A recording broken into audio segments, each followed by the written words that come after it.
So while in isolation strong into the Kai'Sa, putting yourself at a lot of risk here. DRX, I think this time around, getting the stronger draft here, so much pre-built synergy here at a deficit, and now in danger of Hanbok diving early. The turret ramp is going to be quite important in this situation.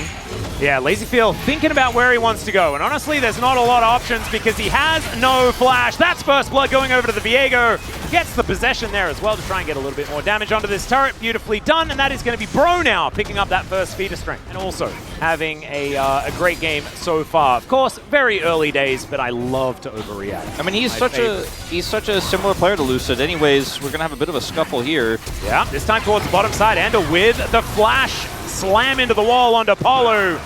They are going to be able to take him down. 1,000 health on this Dragon. The seismic shove from Closer is just a little bit of a wave goodbye, and that is going to mean that objective goes over to DRX. Here, as we see Hanbok is trying to rush this first grub, but finds himself in danger. Yeah, he's in a lot of trouble here as Rich looking to make his way over, not quite in taunt range. And it is still just going to be that one grub picked up by DRX. So I actually thought that Hanbok might have got the smite off there, but I missaw it, and that was in fact that grub going over to this Wukong. So that could be two very, very fast objectives to be taken here by DRX to even out the feats of strength. Just needing one more in 4 minutes time when that Drake spawns, or in 4 minutes when the next round of grubs spawns. DRX, if they were able to lock it down, all three of them. The ability for Hanbok just to steal away one is certainly going to be there. 5 grubs, though, going to lead to a possible first tower. But here's another engage. Great double knock up there from Andal as Hanbok tries to get himself out, but doesn't manage to. Hype utilizing that Blade Caller really nicely, but not quite nicely enough as in goes Closer. His patented overly aggressive play coming on through there as he tries to flash away, but he just takes a stick to the head, and that is going to be Sponge locking down that kill. It looks like it will be to even it up. No one here to deny. Hanbok on the other side of the map, maybe trying to turn this into a dragon play, but full control goes to UCal there in the side lane. And Closer, this is a very bizarre decision. I mean, Hype's incredibly low. It was kind of a zero-sum game there at close quarters because of the Aurora ultimate, so I do like this choice. Yep, but down goes the turret. Yep, that is just going to be first Turret Blood going on over to DRX, and so that is 2 feats of strength and some cool shoes.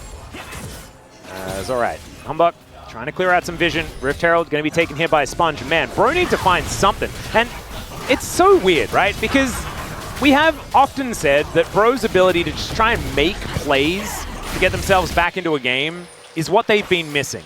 No matter what players have been on this team, it's always been a big factor for this squad. So they're kind of just giving these objectives up. Herald is going to crash here into this mid turret, the second turret likely taken of the game because they have 6 grubs. I mean, this Voidling's going to pop out, and I mean, there's just nothing you can do to stop this. So they just keep collecting gold and getting more map control here. And you can see Rich has just been given so much leeway in the side lane, everywhere.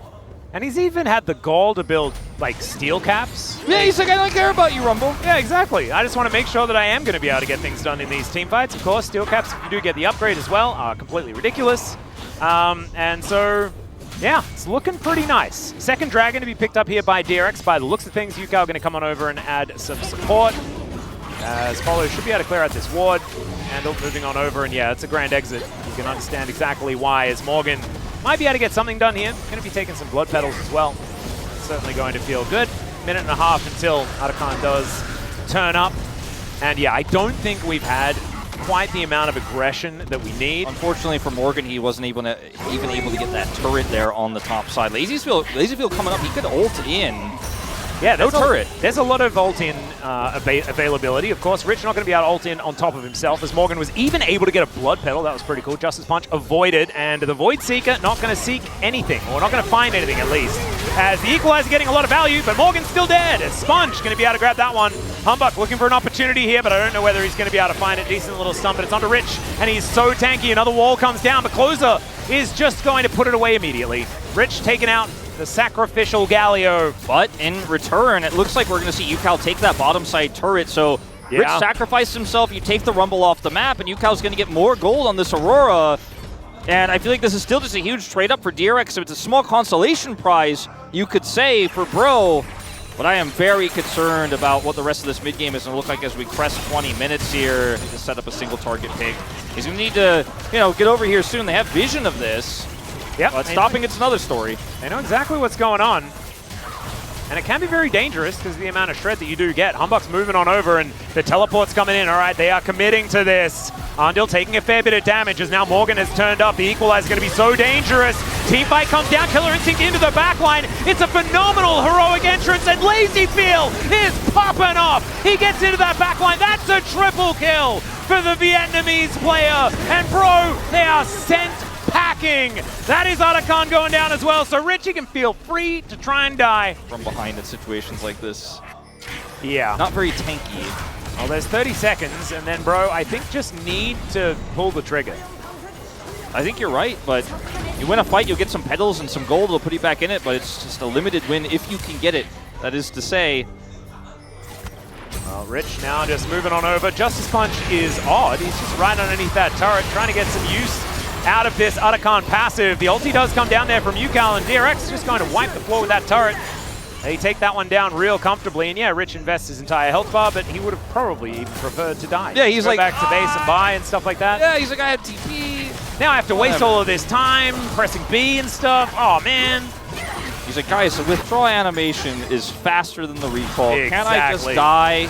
And that's when the team is telling him absolutely not. But what's interesting, too, about this lineup here for DRX is we'll talk a lot about this when we go through the rest of LCK Cup and the regular season of LCK, but a coincidence. But they have the back, buy, and return Void Staff done for UCal. This is a big Aurora, and they are happy to start this. It's on Vision, but sometimes seeing isn't everything, Atlas, as they say.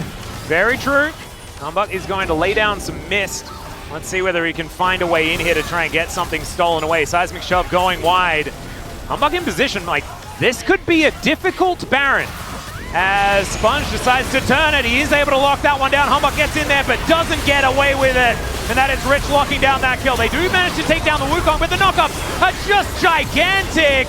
They take down Ondil, but Hype is still in so much trouble. LazyFeel wants to flash in, and he will do so.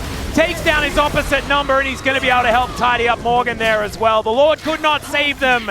And bro, I think he's going to have to play a third game in this series. Looking likely. Man, Ondil is having a fantastic night, Atlas. He is really feeling himself in the second game in particular, but even in game one had some decent moments. And that is that. Paperman's not going to be able to steal the Baron, and he just falls instantly. The flash follow-up knockup, though, from Ondil was just Chef's kiss, and now the base is falling here again at 27 minutes. Yeah, I don't know whether Polo's going to be able to save this one, as, yeah, LazyFeel with these 3 items completed is doing so much damage. Void Seeker almost killing Humbug on the fountain where he stands, but the Nexus will go down, and that is a tied-up series. These were some of the best highlights from today's matchup. Which moment was your favorite? Let me know in the comment section below. This is OP, and I'll see you tomorrow. Take care.